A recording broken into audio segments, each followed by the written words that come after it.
Okay, so this week we are diving into He Went That Way. Yeah, looks pretty interesting, right? Yeah, I mean, it's gotten a lot of buzz, especially since, well, it's based on a true story. Oh, yeah, that always adds a certain something when you know there's real life drama behind it. Definitely. So, we're talking about an animal trainer who ends up, well, crossing paths with the serial killer.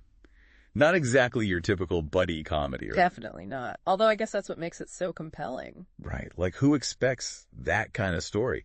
So we thought we'd dig into some early reviews, see what the critics are saying, and maybe help you decide if it's worth adding to your watch list. Always a good plan. So one thing that really jumps out, like from pretty much every review, is this idea of an intense atmosphere. You know how the movie just keeps you on the edge of your seat?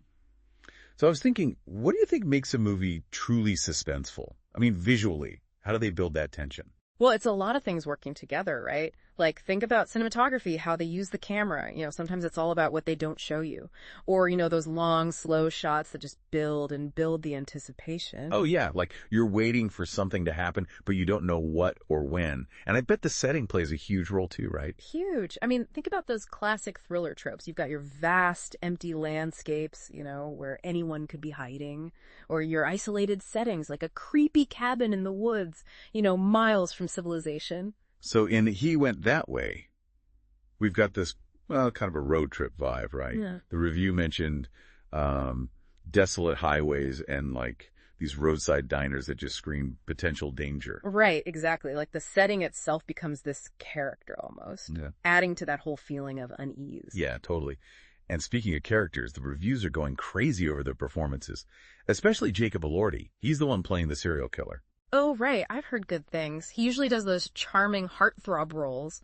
So it must be interesting to see him play against type, as a cold-blooded killer. Yeah, and from what I've read, he really goes all in. Like the review we looked at actually said he's chillingly believable. Oh. No, that's the thing, right? It's not just about acting evil. It's gotta be subtle.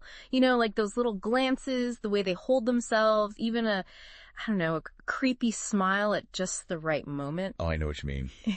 Makes you shiver just thinking about it. Yeah. And of course, we've got Zachary Quinto as the animal trainer. Now, he's always fantastic. Right. And it sounds like he gives a really nuanced performance here, playing a guy whose world is basically turned upside down. Yeah, the review praised how he portrays the emotional turmoil, of suddenly being thrust into this dangerous situation. Yeah. I mean, I always wonder, what must that be like for an actor to step into the shoes of someone who went through something so real, so intense? Right. And especially in a true crime story.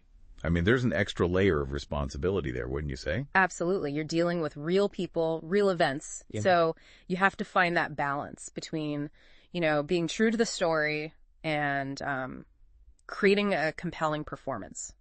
It's a tough line to walk. But yeah, it sounds like both actors really pulled it off. So just to give everyone some context, the serial killer in the film is based on Larry Lee Raines. Okay. Now, the review called the pairing of an animal trainer and a serial killer, quote, unlikely. Which I think is putting it mildly. I'd say so. I mean, that's what makes the whole premise so intriguing, right? Like those two worlds colliding. Right. And like, it makes you think, right? Yeah. About like trust and appearances. Yeah. How we can never really know who someone truly is. That's it. Like, it taps into those universal fears we all have about being deceived, about the thin line between normalcy and, well, something really dark. Oh, for sure. And I think that's what makes true crime so fascinating, right? It's a reminder that these things can happen to anyone. And that maybe the person you're sitting next to on the bus has a whole secret life you know nothing about. Exactly. It's unsettling, but yeah, also strangely captivating. Yeah, for sure. So to sum it up, it sounds like He Went That Way delivers on the suspense, the acting is top notch, and it uses this real life story to explore some really deep themes. Yeah. What do you think? Does knowing it's based on true events make you more interested in seeing it? Or maybe makes you think about it differently? Definitely makes you think, that's for sure. And yeah, I'm kind of curious to see how they handle that whole balance between the real and the fictional. Me too. Yeah. Well, it's definitely going on my watch list. And hey, if you've seen it already, let us know what you thought. We're always up for good movie discussion. Always. And for more film insights and reviews, be sure to check out MovieKaTicket.com. They got some great stuff over there. Yeah, they do. All right. That's it for our deep dive into He Went That Way. Until next time, happy watching. See ya.